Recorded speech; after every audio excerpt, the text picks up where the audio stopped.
कल्पना करो, एक ऐसी दुनिया जहां हर किसी को सुपर पावर मिलती है, लेकिन अगर तुम्हें सबसे कमजोर पावर मिले तो तुम क्या करोगे?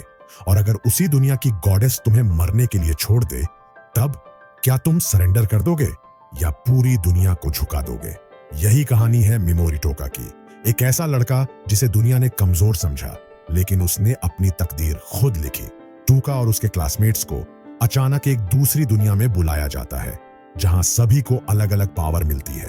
किसी को एस रैंक, किसी को ए रैंक, लेकिन टूका को मिलता है सबसे घटिया रैंक, ई रैंक। गॉडेस को उस पर गुस्सा आता है और वो उसे मरने के लिए खतरनाक डंजन में फेंक देती है। टूका टूट जाता है, लेकिन फिर उसे अपनी अनोखी पावर का एहसास होता है, पैरालाइज और पॉइजन। शुरुआत में उसे अपनी ताकत पर शक था, लेकिन जब उसने पहली बार अपने पैरालाइज स्पेल से एक मॉन्स्टर को हराया, तो उसे एहसास हुआ कि ये सिर्फ कमजोर जादू नहीं, बल्कि कुछ खास है। एक एक करके वो मॉन्स्टर्स को हराने लगा और हर जीत के साथ वो और ताकतवर होता गया। उसकी एमपी यानी मैजिकल पावर बढ़ती गई और वो एक डरी हुई बच्चा से एक खतरनाक वॉरियर में बदल गया। उसे याद आता है कि कैसे गॉडेस और उसके अपने ही क्लासमेट्स ने उसे धोखा दिया था, कैसे उन्होंने उसे मौत के मुंह में धकेल दिया था। अब उसका सिर्फ एक ही मकसद था, रिवेंज। अगर मैं जिंदा वापस आया तो तुम सबको छोड़ूंगा नहीं। टूका डंजन में उसे एक स्लाइम मिलता है, छोटा, मासूम सा, लेकिन बेहद अनोखा। टूका ने उसे पिगी मारू नाम देता है। अब वो अकेला नहीं था, उसके पास उसका पहला साथी था। साथ ही उसे डार्क हीरो की एक सीक्रेट बुक मिलती है, जिससे उसे फॉरबिडन मैजिक सीखने का मौका मिलता है। लेकिन मुश्किलें अभी खत्म नहीं हुई थी। आगे उसे मिलते हैं हॉली वॉचर्स, शिकारियों का एक ग्रुप जो उसे मारने के लिए आया था। टूका पहले डरता है, लेकिन फिर वो अपने नए पावर्स का इस्तेमाल करता है और पूरी गैंग को पॉइजन और पैरालाइज करके हरा देता है। उसे एहसास होता है कि उसकी पावर इंसानों पर भी असर करती है, सिवाय गॉडेस के। इसी बीच उसे एक मजबूत वॉरियर मिस्ट मिलती है, जिसे भी दुश्मनों से भागना पड़ रहा था।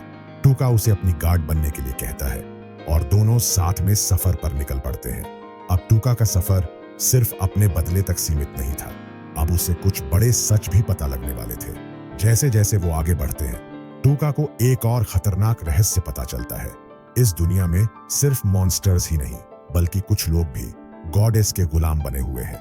उन्हें सच का पता नहीं, लेकिन टूका इस सच को जानकर अब और भी ज्यादा गुस्से में था। अचानक उन्हें एक किले के पास जाने का मौका मिलता है, जहां कुछ लोग बंदी बने हुए थे। टूका अपनी नई मिली ताकतों का इस्तेमाल करता है और उन्हें छुड़ाने में कामयाब हो जाता है। लेकिन तभी सामने आता है एक और बड़ा खतरा, डार्क नाइट्स। ये वही योद्धा थे जिन्हें गॉडेस ने अपनी सुरक्षा के लिए रखा था। टूका को उनसे लड़ना पड़ा और यहाँ उसकी सबसे बड़ी परीक्षा होने वाली थी। टूका अब और भी ताकतवर हो चुका था। उसने अपनी स्किल्स को अपग्रेड कर लिया था।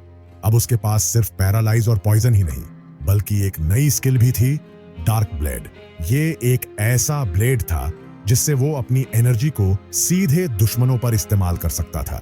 लेकिन तभी गॉडेस को टूका के बढ़ते हुए खतरे का एहसास हो जाता है। वो अपने सबसे खतरनाक वॉरियर्स को उसके पीछे भेजती है। लेकिन अब टूका वही कमजोर लड़का नहीं रहा था। वो एक के बाद एक दुश्मनों को हराता जाता है।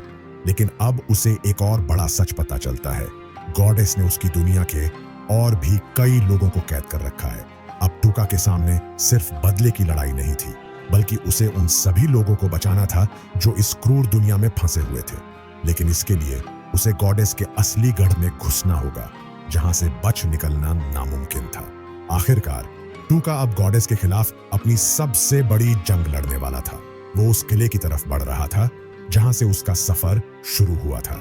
क्या वो अपनी क्लासमेट्स को माफ करेगा या उन्हें भी सजा देगा? गॉडेस के पास अब सिर्फ एक ही रास्ता था, टूका को खत्म करना। वो खुद उसके सामने आती है और अब होने वाली थी वो जंग जिसने इस पूरी दुनिया की तकदीर तय करनी थी।